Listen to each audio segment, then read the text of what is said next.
শেখ হাসিনার বক্তব্য হলো তিনি বাংলাদেশে আসবেন, নেতাকর্মীদের বলেছেন সবগুলোর তালিকা করে রাখো এবং তিনি সবগুলোর বিরুদ্ধে প্রতিশোধ নেবেন। তার দৃঢ়তা এমনই যে তিনি নেতাকর্মীদের বলার চেষ্টা করছেন যে আমি অতীতে যা কিছু বলেছি প্রত্যেকটা জিনিস করে ছেড়েছি, ইনশাল্লাহ আগামী তো এই জিনিসগুলো আমি করে ছাড়ব। এই কথাগুলো কিন্তু মানে রাজনীতির কথা নয়, বা এই কথাগুলো কথার কথা নয়, বা এই কথাগুলো তার নেতা কর্মীদেরকে উজ্জীবিত করার জন্য নয়। আমার কাছে যেটা মনে হচ্ছে যে শেখ হাসিনা এমনই, প্রথম থেকেই তিনি এইভাবেই আক্রমণাত্মক কথা বলছেন সব সময়। আমি অন্তত 81 সন থেকে তাকে যেভাবে দেখেছি, মানে যখন ঢাকা বিশ্ববিদ্যালয়ে কি বলবো ছাত্রলীগ ছাত্রদল মারামারি হতো, এই বিষয়গুলো শেখ হাসিনা নিজের হাতে হ্যান্ডেল করতেন।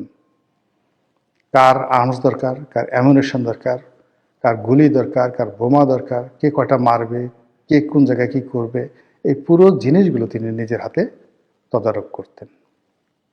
এবং এটা এখন তো ওপেন সিক্রেট হয়ে গেছে।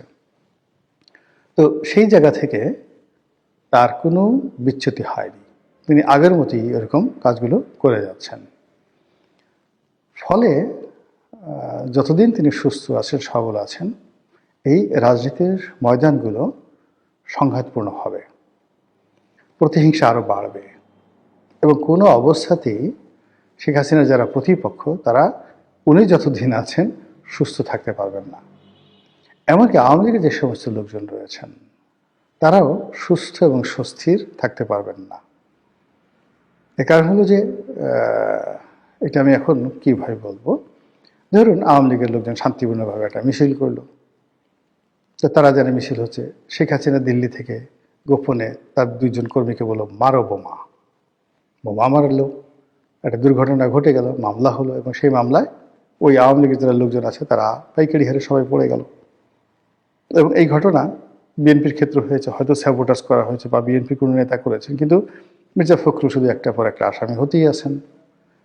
মোয়াজ্জেম হোসেন আলাল আসামি হচ্ছেনই, কোথাও কিছু হলেই হাবিবুর নবী খান সোহেল তাকে আসামি করতেই হবে, এরকম একটা ট্রেন্ড চালু হয়ে গিয়েছিল। কিন্তু আসলে যে কে ঘটনাটা ঘটিয়েছে, এটা কি ডিজিএফআই করেছিল, আওয়ামী লীগ করেছিল, ছাত্রলীগ করেছিল, নাকি বিএনপির হাইকমান্ড থেকে কেউ করেছিল, ইট ডাজ নট ম্যাটার। কিন্তু বিএনপির যারা সাধারণ নেতাকর্মী তারা কিন্তু এই অসংখ্য মামলা যে মোকদ্দমায় তারা জড়িয়ে পড়েছেন, তার পিছনে কিছু না কিছু এরকম ঘটনা ছিল যেটাকে আপনি স্যাবোটাজ বলতে পারেন।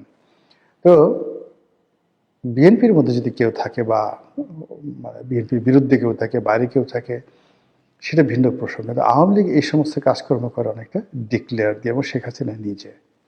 তো কাজেই সামনে যে রাজনীতিগুলো আসছে সেই রাজনীতিতে কতটা প্রতিহিংসা হতে পারে, সেই রাজনীতিতে কতটা যাকে বলা হয় অবিশ্বাস, অনাস্থা থাকতে পারে, আশা করি আপনারা বুঝতে পেরেছেন। মহান আল্লাহ আমাদের সবাইকে হেদায়েত দান করুন এবং হেফাজত করুন। আসসালামু আলাইকুম ওয়া রাহমাতুল্লাহি ওয়া বারাকাতুহু।